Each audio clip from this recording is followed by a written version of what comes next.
Quran in one harf. But I requested Allah to make things easy on my nation. A second message came that I should recite the Quran in 2 harf, but again made the same request. I was then ordered to recite the Quran in 7 ahruf. And this was reported by Imam Muslim in the Sahih. So the first one is Bukhari, the second one is Muslim.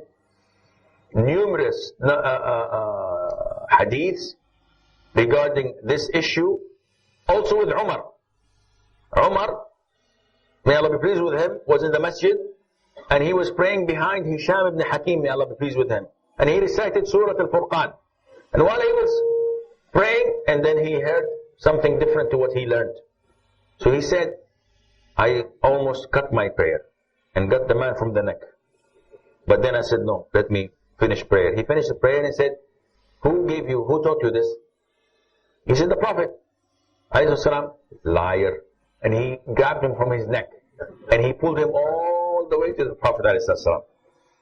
And the Prophet said, what's wrong, Umar? He said, this man claims that you taught him this portion of Surah Al-Furqan. So he asked Hisham ibn Hakim, recite it. And Hisham recited it. And he asked Umar, recite it. And he recited it. He said, both of you are right. Umar, don't doubt the religion of Allah. Don't doubt Quran. I requested Allah to give me the Quran on 7 ahruf and He gave it to me. Now,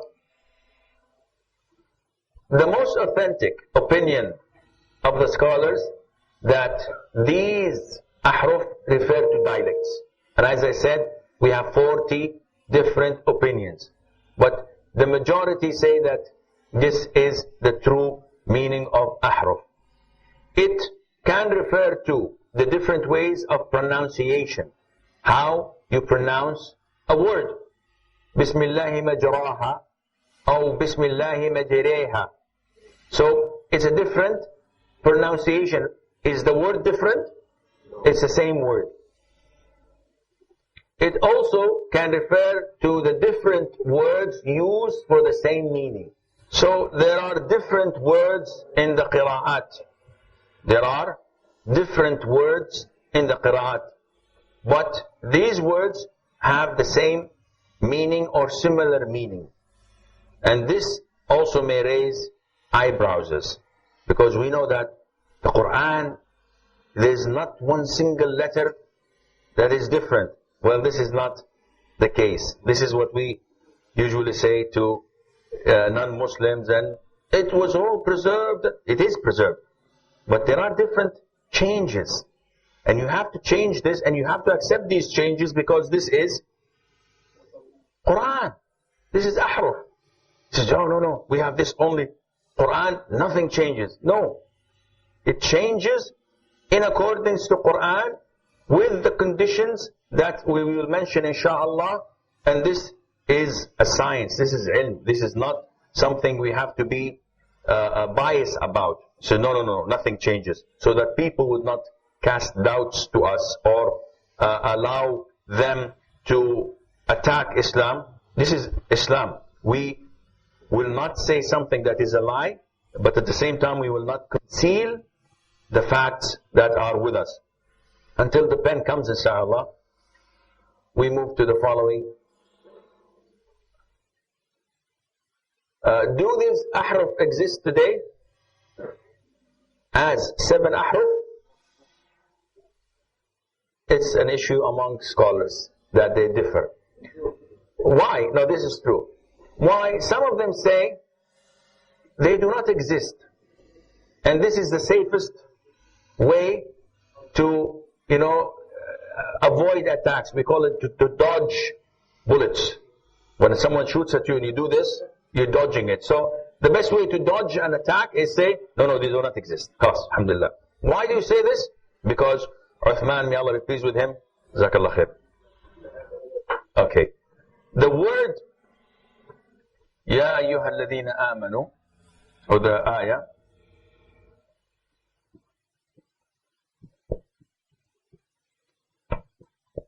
in ja'akum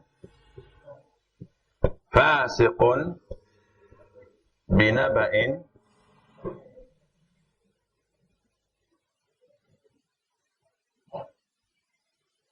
it was written like this. Now, I put dots, I put Hamza. In the beginning, it was not written like this. It was written like this.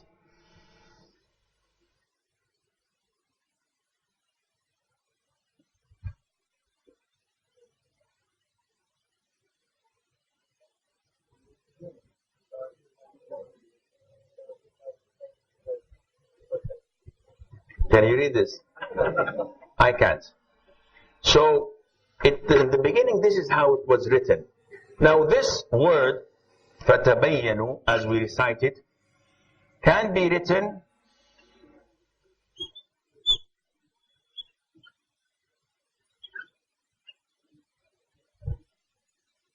فَتَثَبَّتُوا.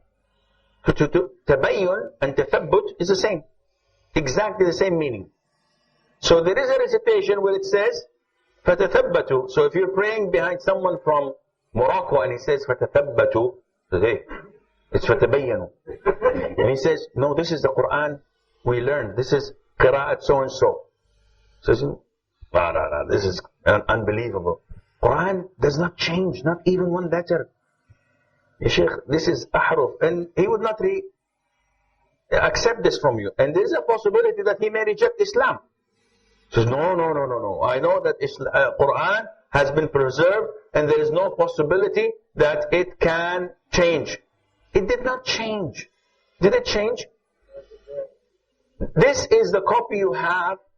And remember, Uthman made how many copies? 5. Some say 7. And it's not fixed whether it's 5 or 7. And they say that these 7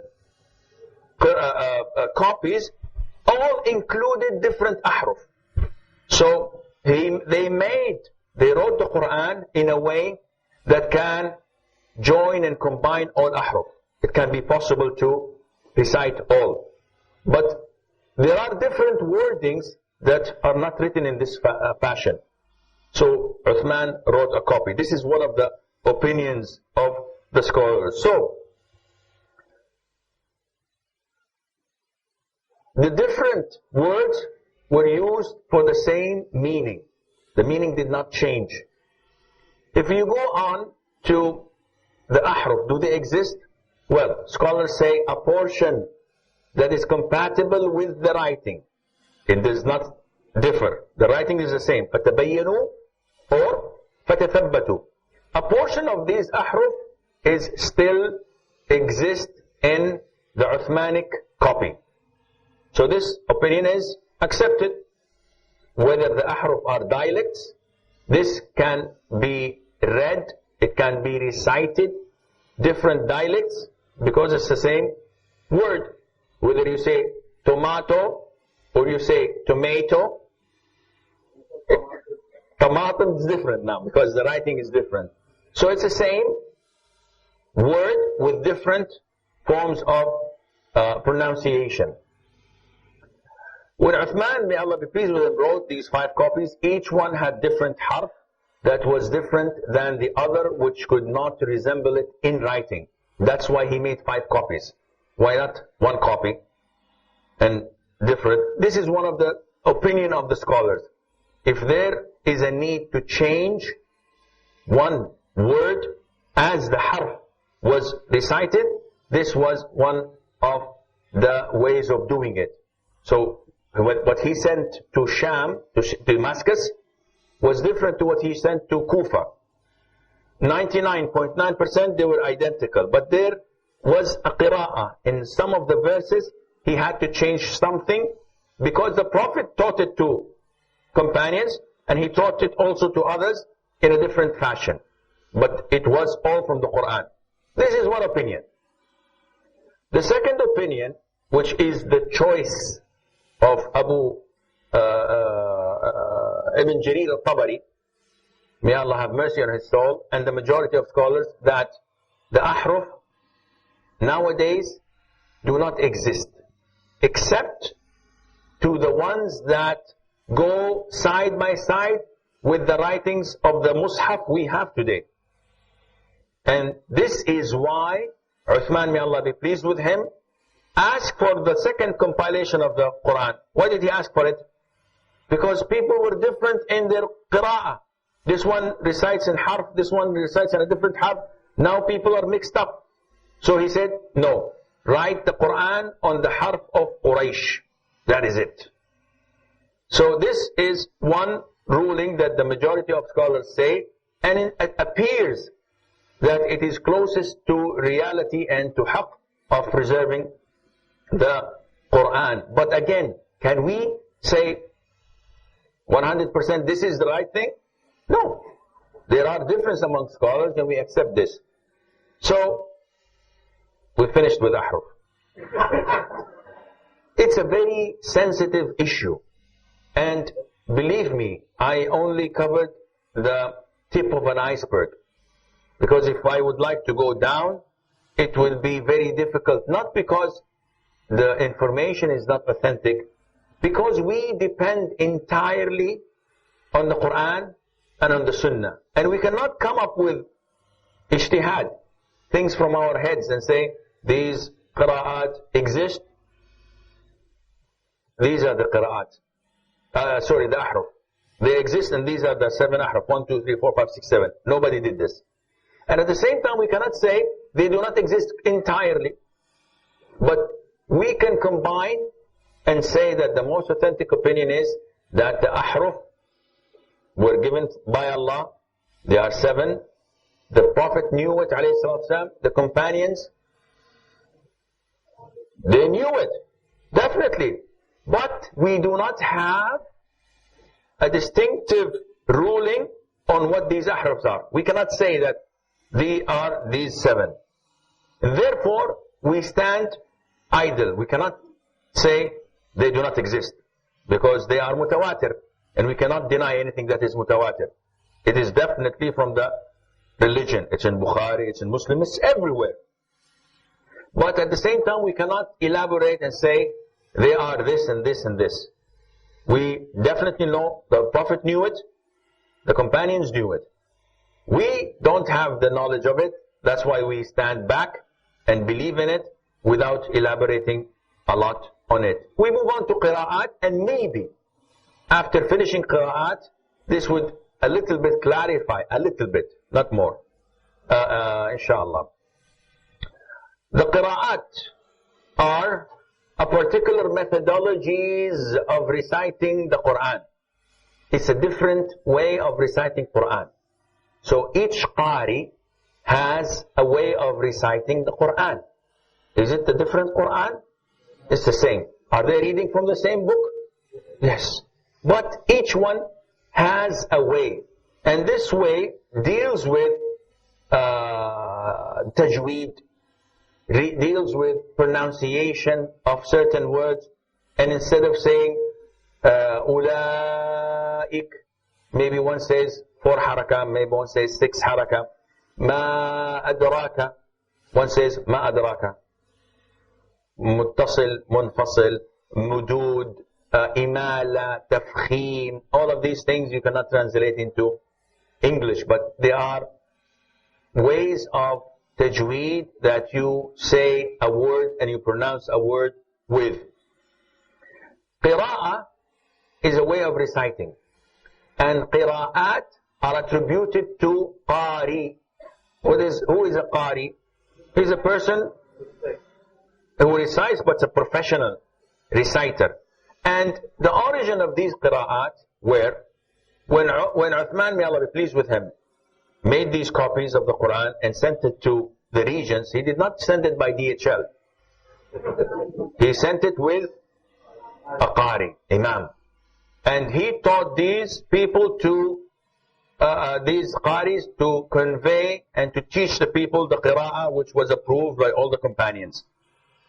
And this was the harf of Quraysh. Now, we have to remember that all these qaris took the qira'at originally from 7 famous companions, Sahaba. Among them was Uthman and Ali. So Uthman was one of the master of Qurra, to teach people. And Uthman, a lot of people take him for granted, take him lightly, and because of the bad media and propagation of some of the enemies of Islam, the enemies of Allah, they tarnish his reputation. So when you hear Abu Bakr and Umar, it's overwhelming.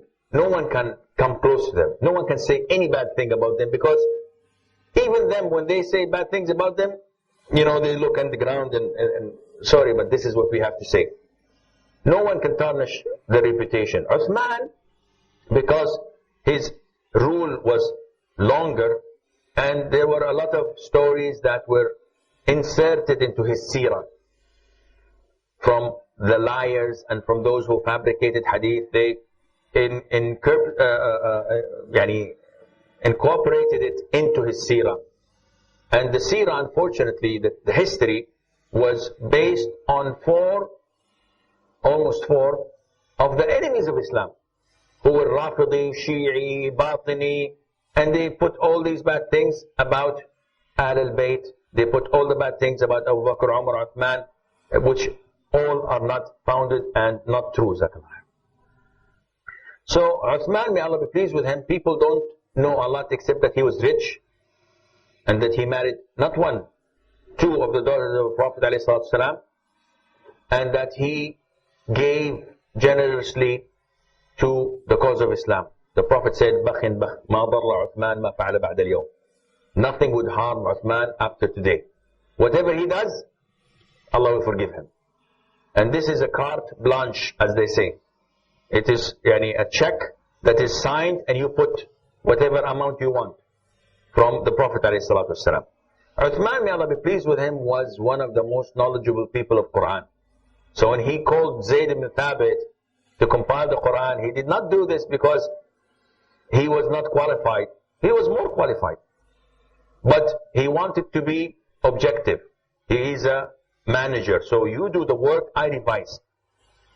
It was reported that on Hajj season, the successor, the Tabi'i, came and said, after Isha, all of a sudden I looked behind the maqam, and there was Uthman. And he started praying. He said, Allahu Akbar. He started with Al-Fatiha until he went, وَمِن شَرِّ وَمِن الْجِنَّةِ وَالنَّاسِ. He read the whole Quran in one rak'ah. And then he made ruku'. He made one witr after Isha until before Fajr. The whole Quran, he recited it by heart, not by holding it in his hand. So Uthman, may Allah be pleased with him, was one of the greatest reciters of Quran. And that is why when we learned that he compiled the Quran, he ordered Zayd ibn Thabit. He ordered Zayd ibn Thabit while he himself was a famous person to recite the Quran. Ali ibn Abi Talib also was known among those to have a copy of his own of the Quran from the time of the Prophet ﷺ. Of course, it was burnt along with all the other copies, so that they can only rely and depend on the approved copy that was compiled by all the companions. There was also Abu Musa al-Ash'ari and Abu Darda. They were also knowledgeable people who taught others the Quran. We have Zayd ibn Thabit, Ubay ibn Ka'ab, and a number of other, Abdullah ibn Mas'ud, of course. All of these are the 7 most famous people that all the qira'at we have come from them, through them. Because every qari, even now in India, you have someone who says, I have a license. And if you look at his license, you find out that it leads to the Prophet ﷺ. His sheikh took it from his sheikh to Ubay ibn Ka'ab, or to Abdullah ibn Mas'ud, or to Uthman, or to any one of the 7 famous qari. Again, the 7 qari has not to do with the qira'at or with the ahraf. It is different. But it so happened that the number is confusing here, whether it's ahraf or qira'at or the companions. May Allah be pleased with them all.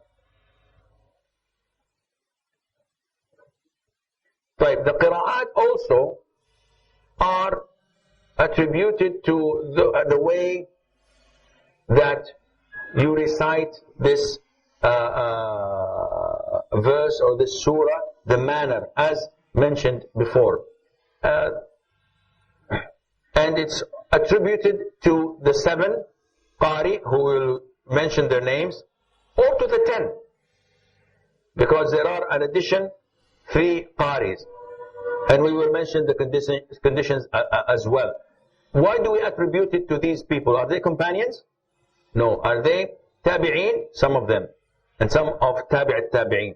So why do we attribute these qira'at to them? Because they were the head, the leaders in this field.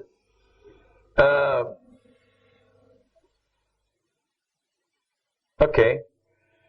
I don't know how this was arranged. Was this my presentation? It's broken down. It's broken down a lot. Okay, now I'm confused. They represent the various ways that the companions learned the Quran from the Prophet ﷺ. So as we said, we have 7 companions, and they had students. But these students are not, and I repeat, they're not limited to 7 qari. They're not limited to 10 qari. They're not even limited to 40 qari. They are beyond count. The qari are beyond count, but why do we limit them in 7? This is the work of Ahmad ibn Mujahid. This is his work, his way of looking at things. But this does not mean it's limited in them. Originally, why did we present this qira'at? Why didn't we leave it as it is? Because when the companions relayed the Quran to their students, and their students went into the different countries and relayed it